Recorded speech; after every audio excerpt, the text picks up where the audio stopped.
অনেক ওয়াজ মাহফিলে এক আলেম অন্য আলেমকে ওয়াহাবিদের দালাল বলে ফতুয়া দেয়, তাহলে ওয়াহাবি কি সুন্নি বা কি? ভাই, সুন্নি মানে কি? এখন আমাদের সমাজে সাধারণত সুন্নি বলা হয় যাদের ডায়াবেটিস নাই, অর্থাৎ জিলাপি খায় মিষ্টির পরে। কথা বুঝতে পারছেন? মিষ্টি একটু বেশি খায় আর কি। ধরেন ঘর উদ্বোধন করতে মিলাদ, দোকান উদ্বোধন করতে মিলাদ, তারপরে যাই আপনার ছেলে পরীক্ষা পাশ করছে মিলাদ, প্রতি কথা মিলাদ। আর মিলাদ মানেই মিষ্টি, আর মিষ্টি মানেই হলো ডায়াবেটিস মুক্ত।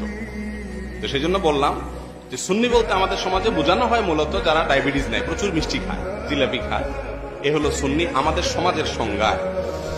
আর ওয়াহাবি বলতে বোঝানো হয় আব্দুল ওয়াহাব নজদি রাহিমাহুল্লাহ, তার অনেক কার্যক্রমের ভিতরে একটা কার্যক্রম ছিল শিরকের বিরুদ্ধে, তার অবস্থান ছিল খুব মজবুত, বেদাতের বিরুদ্ধে খুব অবস্থান ছিল মজবুত। ব্যাপক আলোচনার বিষয় আছে এখানে, সেই আলোচনায় যাচ্ছি না। শুধু এটুকু বলি যে ওয়াহাবি বলতে ওই আব্দুল ওয়াহাব নজদি যেরকম শিরক বিদআতের ব্যাপারে একটু কঠোর ছিলেন, এবং সেই কঠোরতার মাত্রা কতটুকু ছিল কতটুকু ছিল না সেটা অ্যানালাইসিস করার বিষয়, আমি সেদিকে যাচ্ছি না। আমি শুধু নামকরণের কারণ নিয়ে যেহেতু প্রশ্ন করছেন এই জন্য বলতেছি, ওনার দিকে তাকে মনে করা হয় যে আব্দুল ওয়াহাব নজদির অনুসারী। क्या बात है सर, क्या बात है सर, क्या बात, ये बात है।